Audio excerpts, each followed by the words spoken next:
permanentemente la calidad de las aguas. Bien, la sesión, las actividades parlamentarias no se detienen. En estos momentos nosotros nos vamos a una mesa de trabajo que promueve el congresista Juan Carlos González Ardínez, que tiene que ver justamente con la trata de personas, ¿no? En estos momentos vemos justamente esta reunión en la Sala Fabiola Salazar. Escuchemos las intervenciones. De los delitos previstos en esta ley, las autoridades adoptarán en todo momento medidas para garantizar su seguridad, su protección, el bienestar físico y psicológico, su intimidad y el resguardo de identidad y sus datos personales, porque muchas de ellas no quieren denunciar porque les da miedo que ellos puedan encontrarles. Entonces, esa es una de las cuestiones. Otra situación que protege la ley, que toma en cuenta la ley, es que en México está, por supuesto, en el artículo primero la prohibición de esclavitud y de discriminación, pero no estaba sancionado el que alguien esclavizara a alguien. También toma en cuenta el interés superior de la infancia, la debida diligencia, que es la obligación de los servidores públicos a dar respuesta inmediata, oportuna, eficiente, eficaz y responsable en la prevención, investigación, persecución y sanción, así como la reparación del daño de los delitos de trata de personas, incluyendo la protección y asistencia a las víctimas de estos delitos. Por supuesto, toma en cuenta la prohibición de devolución o expulsión en cuestión de que no van a ser repatriadas a su país aquellas víctimas que llegan. Ahorita tenemos una afluencia muy grande de chicas venezolanas a quienes nosotros como organización gestionamos o su visa humanitaria o aún su refugio, trayendo a sus hijos e hijas, porque pues fueron captadas con engaños por mafias en sus países. No puedes solamente expulsarlas, no siempre es así, pero cuando es una mafia que las captó y las llevó al país, sí tenemos ese cuidado de ayudarles. También esta ley pues habla de la presunción de minoría de edad, en los casos que, por ejemplo, tenemos una pequeñita que llegó y nadie sabía qué edad tenía, no hablaba ni siquiera la lengua, la habían traído de Guatemala, no sabíamos ni qué edad tenía, y siempre vamos a tratarle como una menor de edad aquellas que no tenemos conocimiento. Por supuesto, también las medidas de asistencia y de atención y de protección. La ley de México contempla es una ley como de dos pisos.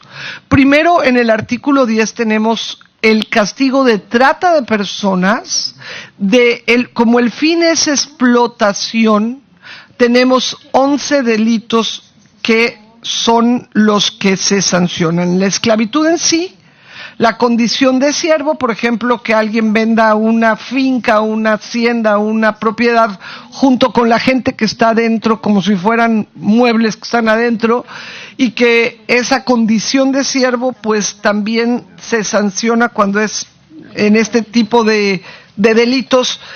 Y lo que se castiga en México no es legal la prostitución, pero no se castiga, no se criminaliza la prostitución.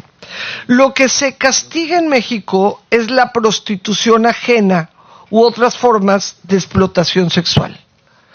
Y ahí es donde podemos ver en el mundo entero la lucha que existe de dos corrientes, la que dice libre desarrollo de la personalidad y que quiere legalizar la prostitución, lo cual es darle poder a los pseudoempresarios mafiosos que van a tener ahora no solo un poder mayor político y económico. Créanme, las naciones que han legalizado o regulado la prostitución están arrepentidas, Acabo de estar en Ámsterdam, donde las ventanas estas ya están a la tercera parte, donde ya no saben qué hacer por el crecimiento de las mafias rusas, albanas, checas y de muchas partes, que alrededor de esto ha crecido el narcotráfico, los crímenes, el feminicidio.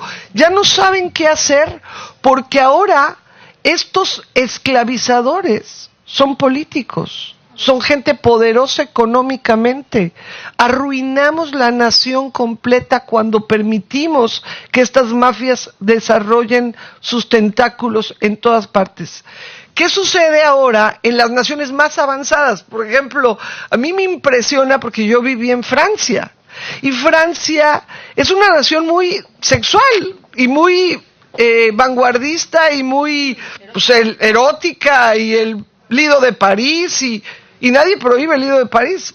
Pero ¿qué hizo Francia cuando se da cuenta que las trabajadoras sexuales, como les llamaban, no eran trabajadoras sexuales, por mucho que las mafias quisieran, pagando dinero, poner ahí alguna de las que son más grandes, más con colmillo, a decir que son las representantes de las trabajadoras? Pues resulta que las tales, que no eran trabajadoras sino explotadas, todas eran extranjeras. Había muy poquitas francesas. Todas eran vulnerables por su estado migratorio. En Alemania, que legalizaron, son tan poquitas las que se registran y son tantas las que están en las redes también siendo esclavizadas. Y es tal el crecimiento porque la gente se va volviendo enferma, quiere cada vez algo más exótico, ahora quiere una menor, ahora quiere una checa. Tienen en Alemania unas barbaridades como carnicerías donde en cada piso es de diferente nacionalidad, y entonces puede ir esa persona a comprar en un mismo día varias, como si fuera un restaurante de todo lo que quieras comer por el mismo precio, y es gravísimo el deterioro mental. Nosotros tenemos alemanes yendo a México a comprar indígenas porque no les son suficientes sus malditos prostíbulos en Alemania. Tienen que ir a mi nación a violar a las nuestras. Entonces, ¿de qué sirve enfermar de esa manera a la gente, consumiendo seres humanos como mercancías y las mafias creciendo? En cambio, Francia, ¿qué hace una nación que estudió bien el tema y tiene la mejor ley contra este delito? Y lo que hacen es lo que han hecho Suecia, Noruega, Islandia, Irlanda, Canadá, Singapur, Filipinas, a punto está Sudáfrica y primero Dios Perú, castigar al consumidor de seres humanos, castigar al cliente explotador, lo que le llaman en España al putero, aquel perverso que cuando ve a una niña vulnerable por su estatus migratorio, a una niña vulnerable porque fue dañada en su casa, como un buitre va sobre ella a comprarla en lugar de darle la mano y sacarla de ese agujero. Y lo que ellos dicen, los franceses, es que ellos decidieron abolir la esclavitud. O sea, es un punto radical de decir nosotros vamos a abolir la esclavitud. Porque la Declaración de los Derechos Universales que tenemos habla de el derecho a la vida, el derecho a la libertad, el derecho a la dignidad, el derecho a la seguridad. Son derechos inalienables por el simple hecho de ser persona. Entonces, cuando tú pierdes ese derecho, dejas de ser persona y te conviertes en objeto. Y entonces, a veces cuando hablamos de trata de personas nos confundimos un poco porque son muchos tipos penales y son muchas acciones y son muchas cosas. Pero cuando hablamos de esclavitud nos queda claro que la persona no puede ser objeto y que no puede ser comprada y vendida y traficada. Y entonces nos queda muy claro lo que distingue una persona de un objeto. Y cuando vinieron los empresarios de los tugurios que se cerraron en el Distrito Federal al Congreso, me estaban diciendo, es que ¿por qué se cerraron? No sé qué. Les dije, porque ahora son jitomates. Y ustedes están preocupados por sus jitomates. O sea, las personas no son jitomates que las puedas vender y comprar. Hoy se venden y se compran las personas. Y entonces nosotros tenemos 17 tipos penales, no uno solo, 17 tipos penales, porque la definición es cuando tú obtienes un beneficio del trabajo de otra persona. Y entonces es ahí donde se convierte en trata, donde se convierte en esclavitud. Tuvimos una persona que fue a pedir trabajo en una planchaduría, Ella fue por su propio beneficio, o sea, tuvo el libre desarrollo de su personalidad, tuvo la libertad, tuvo el libre albedrío de ir a pedir trabajo. Nadie le enganchó, nadie la amarró como gorila y se la llevó secuestrada, porque a veces pensamos que eso es la trata. Ella fue físicamente y por su voluntad.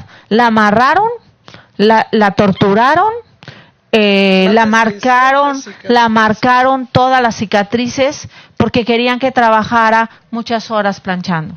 Entonces, si nosotros tenemos un tipo penal como el de Palermo, esa mujer, como no fue enganchada, no fue trasladada, no fue transportada, entonces no podemos meter preso a nadie y no la podemos liberar, porque resulta que a pesar de la degradación y de lo terrible que sucedió, decimos no, eso no es trata porque no cumple con toda la especificación. Entonces, por eso es que pusimos 17 tipos penales, para que todas las vejaciones a los derechos humanos que tenemos en toda Latinoamérica se pudieran perseguir. O sea, eso a toda vista nosotros podemos ver que es un asunto de esclavitud, porque la obligaban, no le daban un salario, la torturaban, le dieron todas las cicatrices.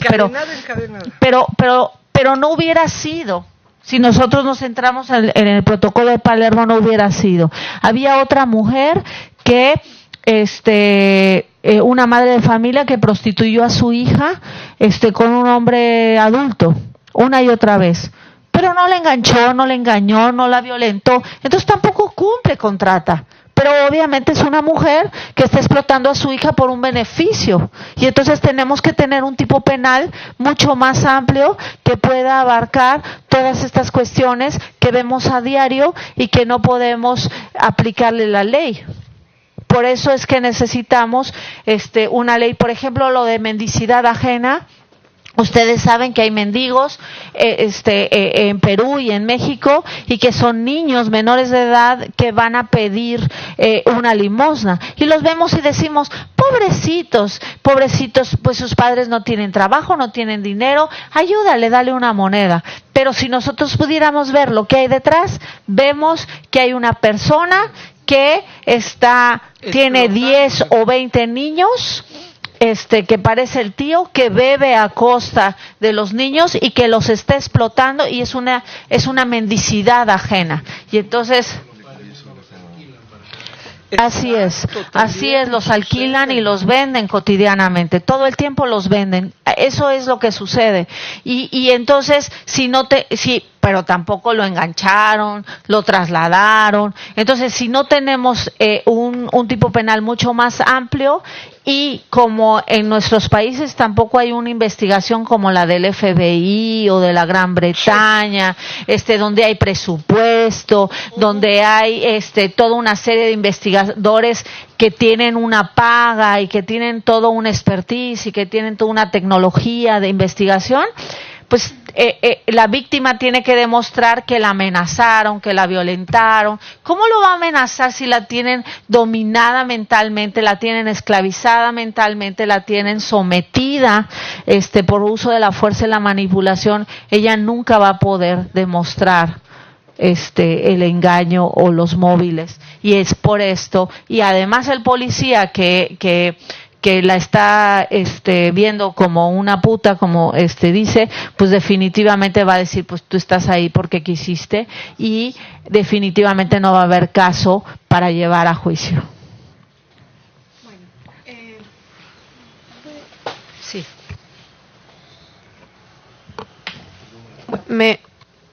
Me gustó muchísimo la reflexión que nos acaba de hacer Julieta, porque en realidad creo que a eso tenemos que apuntar todos los que estamos trabajando iniciativas de trata de personas aquí en el Perú, porque tenemos que humanizar la ley, ¿no? Tenemos que humanizar la ley y ponernos cada vez más en el lugar de la víctima.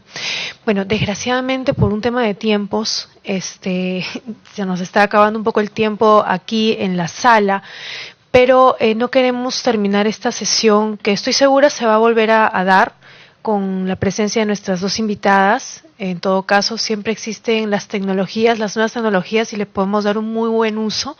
De repente tener alguna vez una transmisión online con ellas, para una mesa técnica con operadores jurídicos que nos puedan también orientar y dar más aportes. Sí. Que te interrumpa, discúlpame. Bueno, creo que seguimos recibiendo el trabajo que hacen estas dos mujeres valientes en México y que estoy seguro que en el Perú vamos a hacerlo. Julieta dijo algo y Rosy también coincidimos hace un momento en una entrevista. Nosotros no podemos tener en el Perú, lo estoy diciendo porque sé que lo están transmitiendo en vivo ahorita, no podemos tener una ley en el Perú que sabe lo que han dicho ustedes. Con cada caso que se presenta, una modificación de la ley. Cada caso que se presenta, una modificación de la ley. No, tenemos que tener una ley integral. No podemos tener leyes que parezcan retazos de colcha. Y ese es un término muy peruano, ¿no? Entonces tenemos que tener muy claro que tenemos que tener una ley integral, ya me quedó clarísimo, de verdad, clarísimo. Y tenemos que tener objetivos claros. La terminología tiene que ser clara.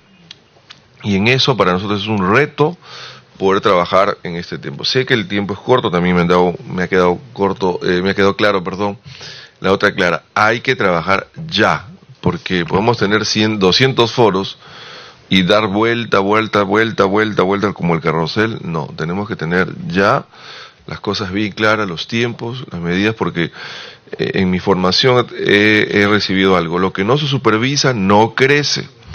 Por eso es que nosotros tenemos en esta nueva etapa legislativa es supervisar.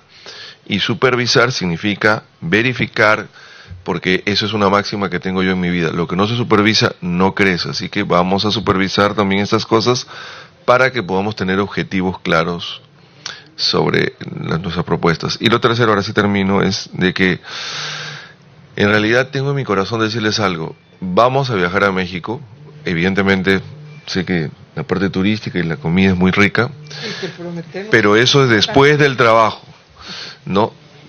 Voy a viajar en octubre con un equipo seguramente para poder recibir de expertos como ustedes, de los profesionales que me decías, y poder trabajar también y llevar en la medida de lo posible gente joven para que pueda capacitarse y también aprender de las experiencias que tienen ustedes, de cómo estas personas ex víctimas han podido resocializarse y restaurar su vida. Muchas gracias. Gracias. Saludar en primer lugar el trabajo que viene desempeñando desde su despacho, señor congresista, y para un poquito también informarles a partir de lo que implica la responsabilidad del Ministerio de Justicia y Derechos Humanos. Tenemos una política, la Política Nacional contra la Trata de Personas, y que precisamente busca abordar este fenómeno social desde 3 ejes que deben de trabajarse de manera paralela. Un eje es el de la prevención, un aspecto muy poco trabajado en nuestro país. Justamente conversábamos aquí con la doctora Yané, lo poco que se hace desde la perspectiva del sector público en trabajar articuladamente el plano de la prevención, que no solamente está del lado del Ministerio de Educación, porque no dejemos de lado el hecho de que cuánto de nuestra población menor de edad va a la educación formal y cuánto precisamente del otro lado que no tiene la oportunidad lastimosamente de pisar un colegio, un aula, una escuela.